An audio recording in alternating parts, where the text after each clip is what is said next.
Bonjour, bonsoir, bureau communicationnel, les jeunes s'interrogent. J'espère que vous allez bien. Abonnez-vous massivement, vous commentez, vous likez, vous partagez, vraiment, vous sépiez na ba image na biso, vous tikez la biso ba commentaire. Et ça moi quoi ya soutien oyo, vous comportez pas na biso. Ba événement outi koleka, moi lamboka Papito Luindu la azala ki wana pour encourager ba jeunes et salama ki na lisala. Équipe communicationnelle, il y a les jeunes s'interrogent bazala ki wana. Premièrement, professeur Nzambe, merci. Et puis pour la ligne Makambo s'est déroulée, il nous a permis, presque tout un mois, il y a eu des activités, la marche de santé, rallye biblique, compétition football, seulement bébélé, réveillon, camp, colonie, seulement bébélé, on a fêté 40 ans d'existence. Au bout de tout Koumine, il y a existence, il y a groupe scout, soleil, il y a CBFC, Nisala. Donc il y a un moni, vous avez qui na milou lelo, tu fais si brevet, na bateau va réussir na jeune en herbe, na ba question. Tu fais si peu brevet, na ba équipe, il y a chaque cellule scout, au bandongwanaki.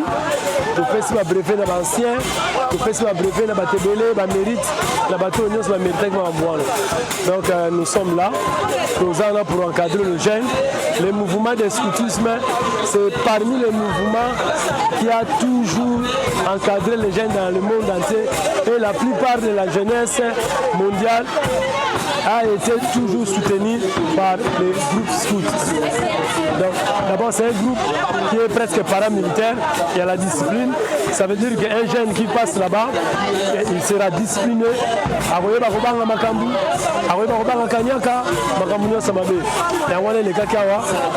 Merci.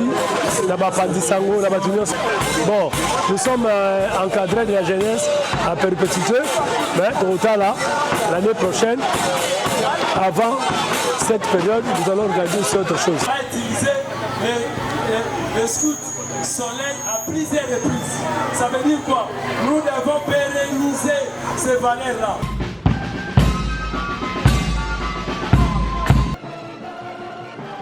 Président Papito Luindu, les jeunes s'interrogent. Na bourgmestre ya Kasavubu, azalaki wana na messe. Honorer ba mémoire ya ba déconner sur Batika Biso le 4 janvier, bazalaki wana ensemble et les cas qui pensa bien.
Professeur Matondo, Papa Sango, et puis Nicolas Bima, Roger Messi, et puis dans ma tête qui toko, pour le pédalo d'Akisama, dans ma cambo, le biseau, il est venu dans le tournant, ma tête, papa, 20 encore, c'était vraiment tout le temps, Tika était colo, à battre, il est toujours dans mon salarié, et puis tout le temps, na batresa de la Coran, on va accompagner Kiso, l'automne, na papa Mokambi et Paradiso à Kassavou.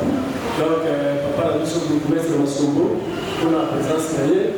L'automne, il a dit que l'union sera les alliés avant. Le rôle à Kassavou pour le moment pour News, le rôle à groupe de soutien, le rôle à Hygiénico, l'union de jeunes du Congo, dans les unions sont. Bana Neso Kasavu Moupe ya Kichasa Mobiba, de Pesibio Moutondi. Tout au long, il y a un messe na biso, tango papa Salwazote ya biso, et le commun Matina Montema, vraiment Nakisa, ou bien, le commun Matina ya Nisanga, le jeune s'interroge. nous sommes appelés à se poser des questions profondes, des questions approfondies, pour ramener des solutions, non seulement pour poser des questions au Tikali, mais aussi pour avoir la solution. Et alors, de nous poser la question, nous avons la vision qu'on peut se poser dans la Congo. Aujourd'hui, manquant à dire les autres de Misa Congo, ils ont causé la reconnaissance. Tout le monde bandit, ils ont la reconnaissance de la camarade. Bana, ils ont la reconnaissance de la papa. Population, ils ont la reconnaissance de la Kambi. Ma Kambi, ils ont la reconnaissance de la population comme ici, dans le Sikawana. Il y a un truc qui nous sort de l'église de Mitouna, dans une manque à réponse. Nous avons une hypothèse. Nous avons une manque à réponse. Donc il faut reconnaître basala pe basala pour la biso. Nous avons qui sont simple. Biso to awa apana de l'autre ya le côté mususu. Biso ne soit pas Christ. Biso tout le corps de Christ. Biso tout ça dans l'âme. Mais na qui ça va pas biso mon commissaire l'autre côté biso ya to sala pour la yebe pour la biso. Donc c'est différent. Ça veut dire quoi? Biso de ça de la pour la biso, d'autres de ça de la pour la biso. Il y a de ça de la pour la yebe molimo moyema bika, pe molimo moyema biso mobika. Tu comprends ce qu'on a? Donc les gens à bateau va ça la pour la bateau susu. Les gens à bateau va pour faire le 4 janvier 1959. Pas pour faire pour la bateau, pas pour faire pour la bateau, pour la basse la bateau, pour le bain la bateau. Pas pour faire pour la bateau, pour la école la biso à Congo Kangola et Kangola. Si vous avez dit que pourquoi le camp les a pérennisés et qui dit pas la mission de la Cameroun et on a dit la mission de la jeune s'interroge, nous devons pérenniser le valeur de ces papas-là. Pour le bâtiment de Koufa, le 4 janvier, il y a un touché par le Bousso, le Kola Ndakisa. Celui de la ville Ndakisa, il y a Kondo Malula, papa de l'épiscope Malula, Asala qui pose la Lingoma, qui permet de la faible, Asala qui pose la population.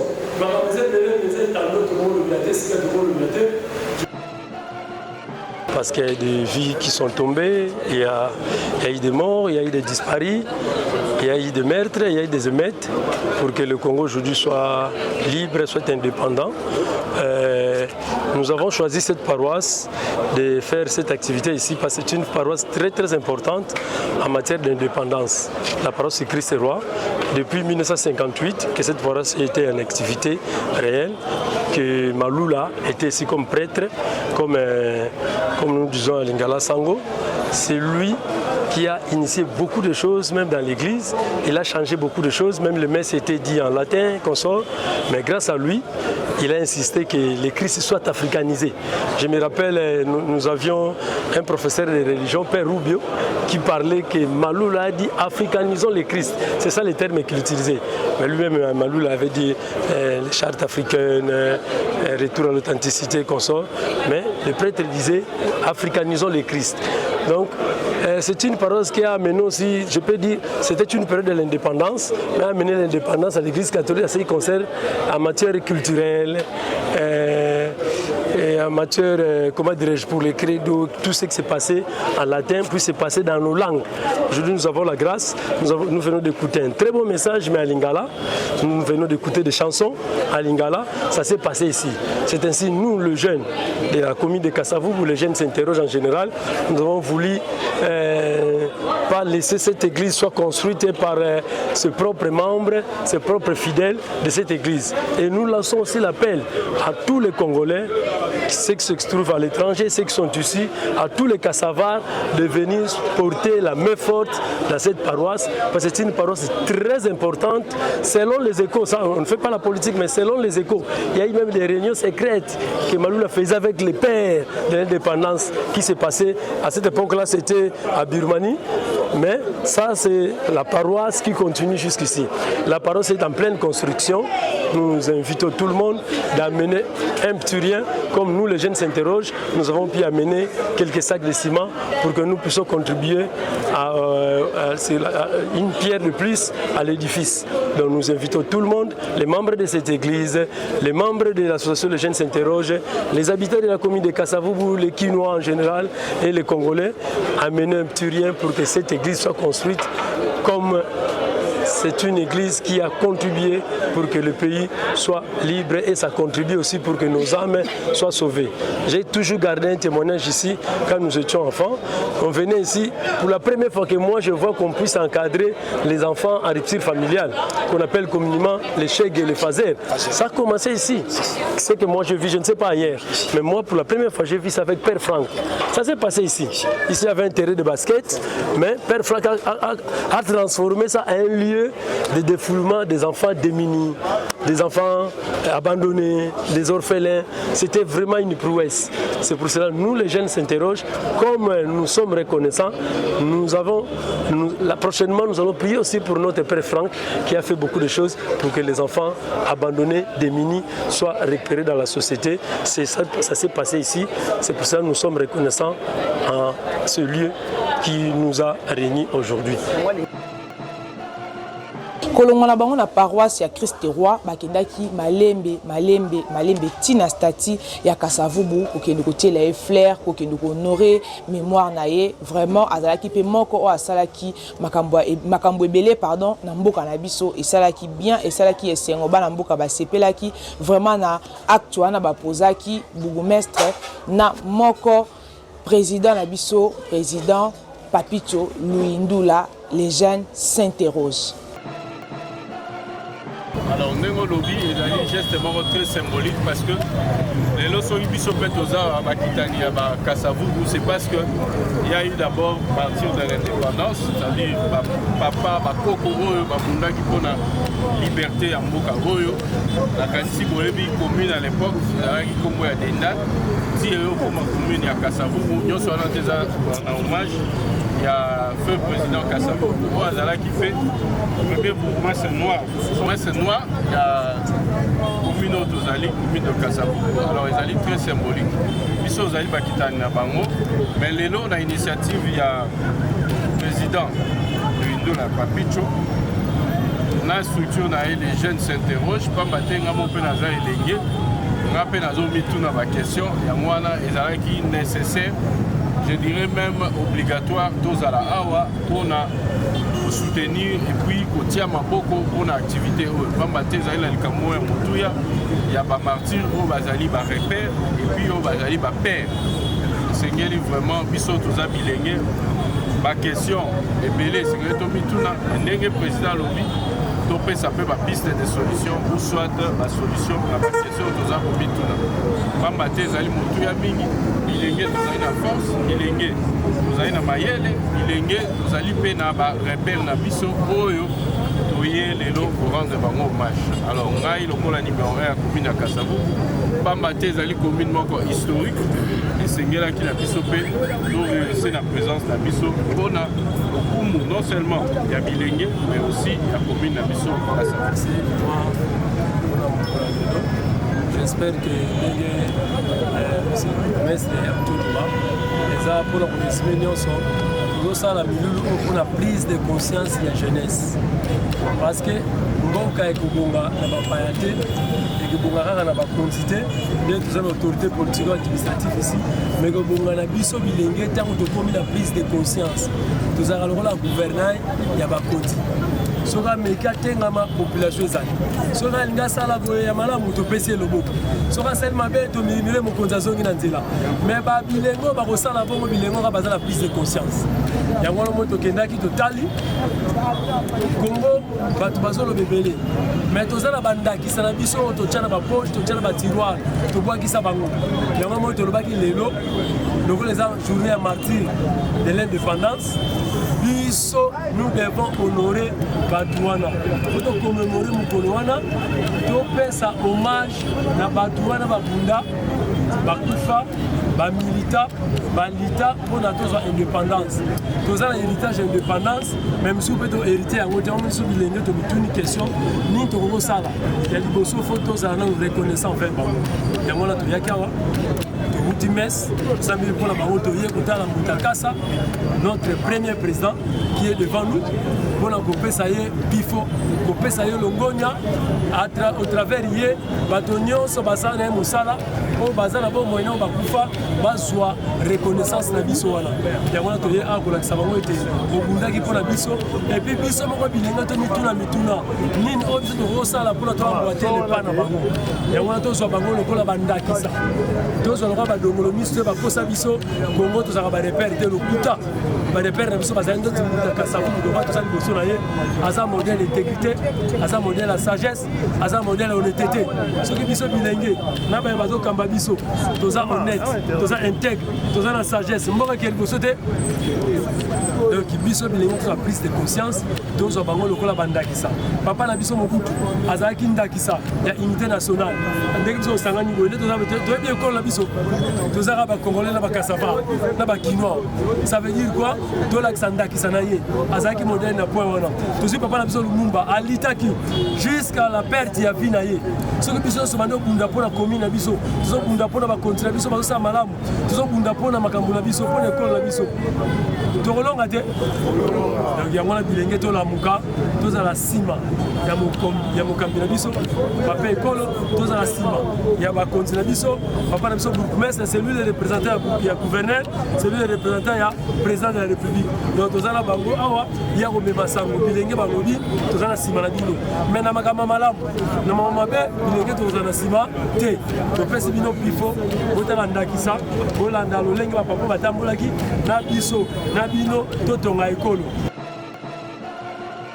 na souci ya kopesa valeur pe kotombola culture na biso na ngambu ya politique pe culture président Papito Luindula azalaki wana pona kopesa ba diplôme de mérite équipe les jeunes s'interrogent bazalaki wana reportage et les jeunes s'interrogent décernent ces diplômes de mérite Nazam Molongi à l'honorable rapporteur de l'Assemblée provinciale de Kinshasa André Kongolo André pour avoir distingué dans le secteur social de nos populations au cours de l'année 2024-2025.